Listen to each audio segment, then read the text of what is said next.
We watched that 2 hour and 43-minute long confession just days ago here during the trial.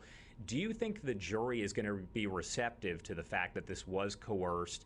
The argument from the defense here, they've watched Joseph Daniels say not only did he fatally beat his son, but that he went and buried him in a field, putting grass over his body. Is that something that the jury can say, oh, okay, it was coerced? I think it's certainly plausible, but in order for me to answer that question, I would have had to be in that courtroom the whole time and seen the expressions and the reaction from the jury in order to answer that.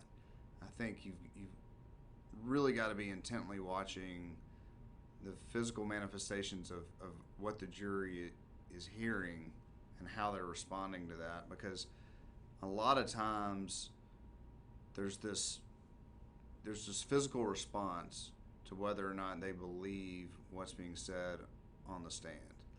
And normally what you have is a prosecution or a defense. You've got the one person asking the questions, and you've got somebody else watching the jury.